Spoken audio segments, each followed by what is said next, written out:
با برنامه اخبار آزادی خوش آمدید. من شعله گلخوجه هستم. در استودیو امروز شما عزیزان نخست توجه کنید به سرخط موضوع برنامه امروز 9 ایان. ملت باید قهرمانهایش را شناسد. در ولایت ختلون روی خط 10 کارمند طب نشر شد که در ماه می فوتیدند.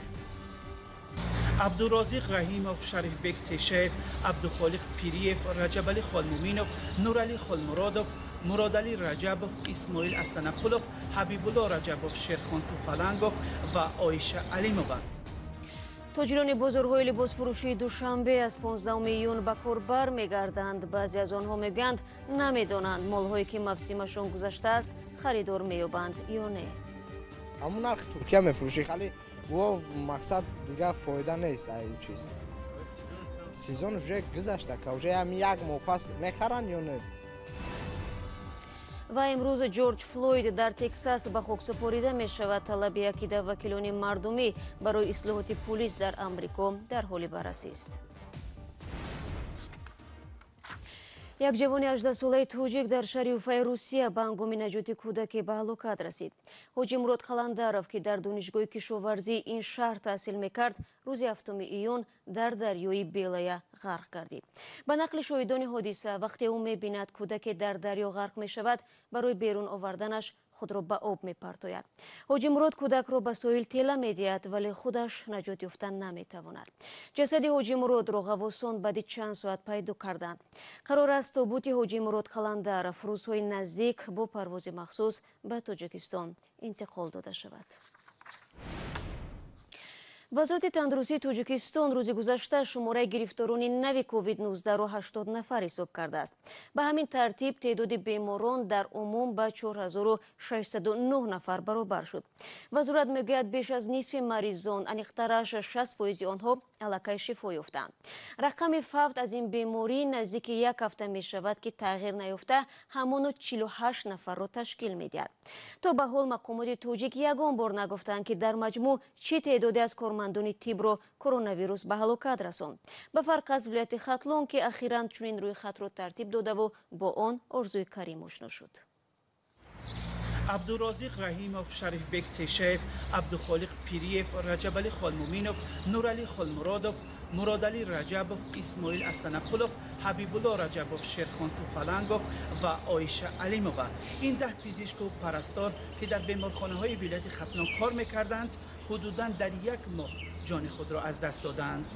رویخط پزشکان فوتیده از جانب بخش بهداشتی ولایت ختلون آماده شده است و در آن اسم 10 نفر آورده شده است که به گفته مقامات اکثریت در ماه می و بر اثر بیماری التهاب شوش درگذشتند. سن و سال کارمندان فوتیده ساحه طب در این سند از 45 ساله بالا و از ناحیه دنغره، کوشانیان، فرخار و باخترولے و کم بودند. هرچند مقامات مرگ این پزشکان را به طور آشکارا به بیماری کووید 19 ربط نمی‌دهد ولی نزدیکان بعضی از این دختران فوتیده گفتند که آنها را کارمندان طب زیر چاره‌های امنیتی دفن کردند. به گفته نزدیکان و همکاران پزشکان فوتیده در بیمارخانه‌های ولایت به طبابت بیماران مختلف مشغول بودند و ظاهراً به کرونا ویروس سرایت شدند. فوت چند پزشک ضمن اجرای رسالت خود در وادی وخش همکاران آنها را که همکنون صفشان کمتر می شود غمگین و نگران کرده است. برخی از پزشکانی که با بیماران سرایتی کار می کنند می گویند از کمبود لباس های محافظتی و نقاب های مخصوص تنقیصی می کشند و این مشکل هم آنها را در رو برای خطر سرایت یابی قرار داده است. نگرانی ها از فوت پزشکان در حال است که ریاست تندرستی ولایت از کاهش گرفتارشوی به التهاب شوش یا کرونا ویروس خبر می دهد. در هر صورت این روی خط هم که اسم 10 کارمند فوتیده ساحه طب در ولایت ختلون درج شده است رسمی است. در مجموع بنابر آمار رسمی تعدادی فوتیدگان از کووید 19 در کشور 48 نفر است. گفته نمی شود که چندی از آنها طبیبانند. متخصصان و تعدادی زیاد از مردم به درستی آمار رسمی شبهه دارند و میگویند ممکن است تعداد گرفتاران و تلفات از بیماری در تاجیکستان زیاد باشد. در شبکه‌های اجتماعی مخصوصا فیسبوک پیوسته از مرگ و بیماری طبیبان و کارمندان ساحه طب خبر داده می شود، ولی حادثه های هست که در جای نشر نمی شود و از چشم مطبوعات و شبکه‌های اجتماعی دور می مانند.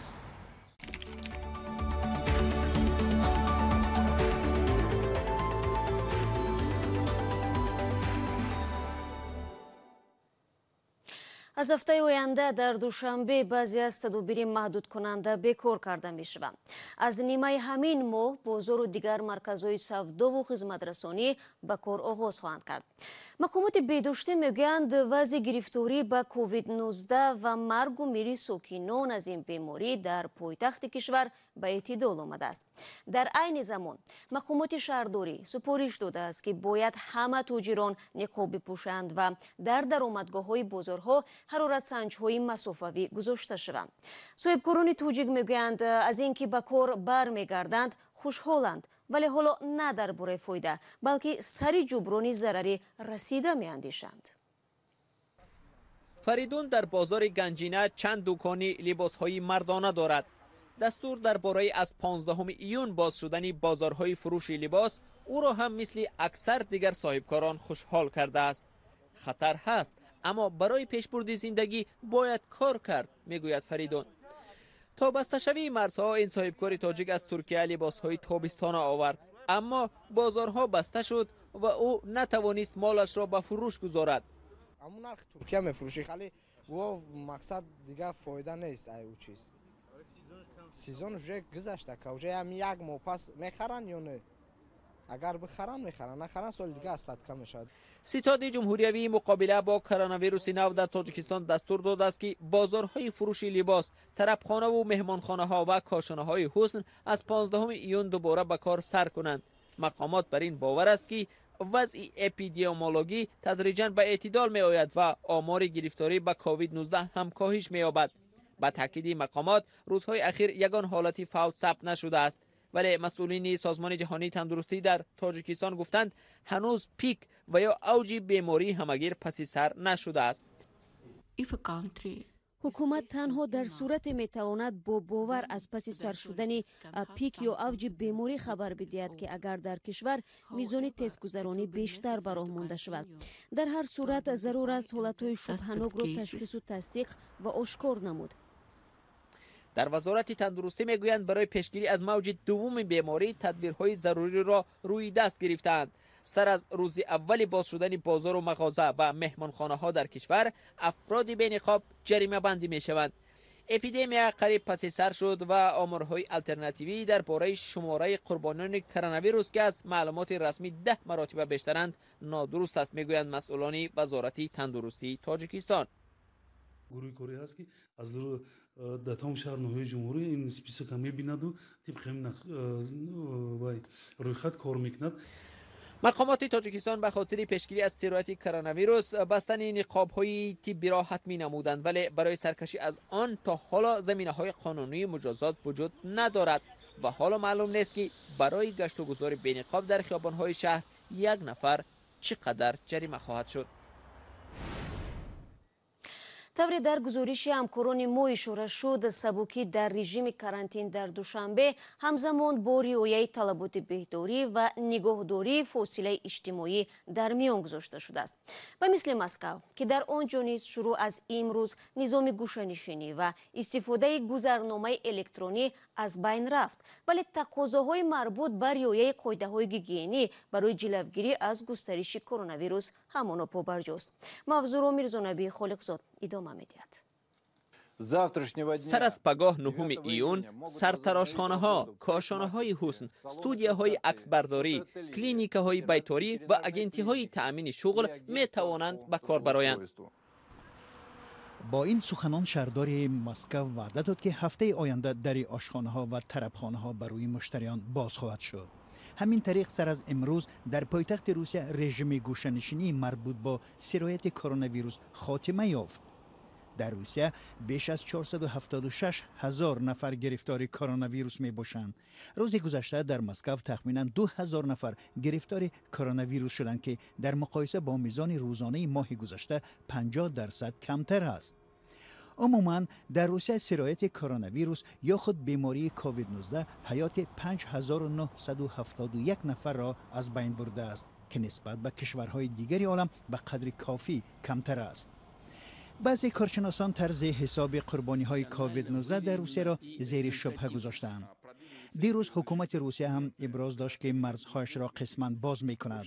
در آخر ماه مارس روسیه با اشاره به سرایت کرونا ویروس مرزهای خارجیش را بسته بود. اکنون شهروندان خارجی که به طبابت نیاز دارند و یا در روسیه خویش و تبار محتاج کمک دارند می توانند به این کشور آیند. 3 مارس روسیه رفت آمد هوایی بین المللی را منع کرده بود تا از تفشی کرونا ویروس جلوگیری شود.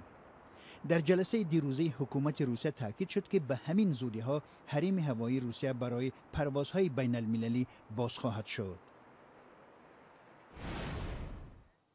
بینندگان عزیز، تو این لحظه برنامه در باره رویخط رسمی کارمندان تیبی فوتیده در ختلان از التیوبی شوش یا خود کووید 19 برایتان معلومات دادیم. همچنین از سبک شدن رژه کرانتین در دوشنبه و مسکو گزارش داشتیم. حالا توجه کنید به یک آگهی و بعد آن برنامه را با مطالب دیگر از تاجیکستان و جهان ادامه خواهیم داد. با ما بمانید.